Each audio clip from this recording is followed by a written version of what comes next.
Pada petang 30 Ogos 2022, satu panggilan rutin mengenai gangguan awam di Chicago bertukar menjadi mimpi ngeri yang tidak dijangka. Dalam video ini, kita akan menyaksikan bagaimana kesilapan dalam pecahan saat dan kekurangan koordinasi taktikal membawa kepada insiden friendly fire yang hampir meragut nyawa seorang pegawai polis. Pegawai dari Jabatan Polis Chicago, CPD, bertindak atas laporan seorang lelaki bersenjata di kawasan kejiranan West Inglewood. Mengikut rekod FOIA, unit-unit sokongan telah dikerahkan ke lokasi selepas suspek dilaporkan enggan memberi kerjasama kepada arahan awal pegawai di lapangan.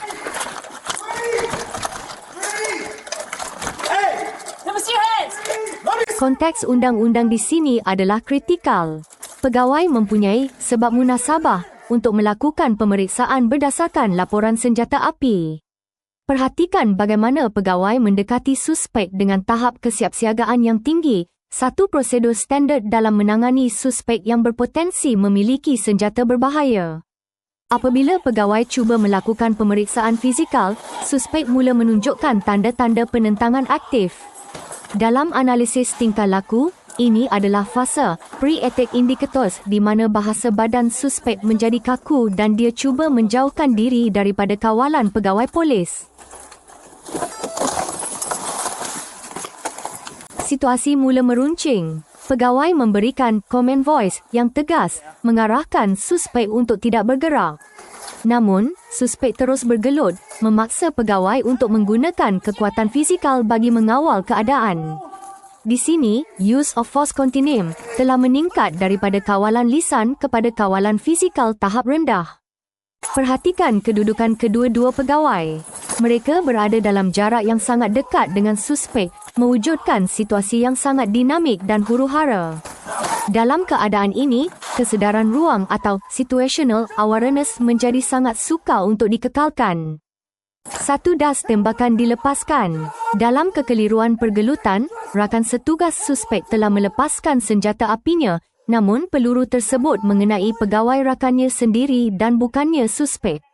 Ini adalah detik kritikal yang menunjukkan bahaya crossfire apabila dua pegawai berada pada sudut yang bertentangan dengan sasaran yang sama.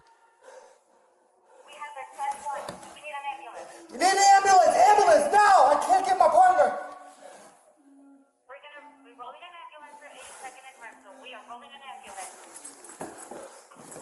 Squad, my partner's hit! My partner's hit! Give me an ambulance now! Pegawai yang tertembak rebah serta-merta. Reaksi rakan setugasnya menunjukkan kejutan psikologi yang mendalam apabila dia menyedari kesilapannya. Prosedur kecemasan perubatan atau officer down segera diaktifkan melalui radio untuk bantuan ambulans dan sokongan tambahan.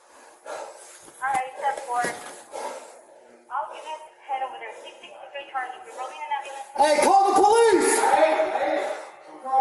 Walaupun dalam keadaan trauma, pegawai lain di lokasi berjaya menahan suspek. Pencarian kemudiannya menemui sebuah senjata api di lokasi kejadian yang mengesahkan ancaman awal yang dilaporkan oleh pemanggil 911. Analisis taktikal menunjukkan bahawa dalam situasi tekanan tinggi, auditory exclusion atau kehilangan pendengaran sementara sering berlaku. Ini mungkin menjelaskan mengapa komunikasi antara kedua-dua pegawai terputus semasa detik-detik sebelum tembakan dilepaskan.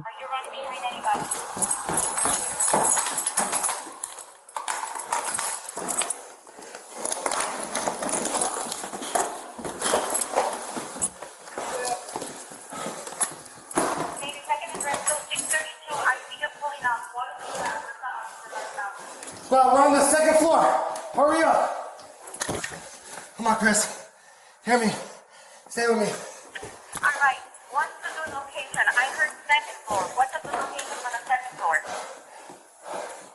Suspek kini berdepan dengan pelbagai dakwaan jenayah termasuk memiliki senjata api secara haram dan menentang penjawat awam. Walau bagaimanapun, tumpuan siasatan dalaman polis adalah terhadap prosedur penggunaan senjata api oleh pegawai yang terlibat bagi mengelakkan kejadian serupa berulang. Stay with me.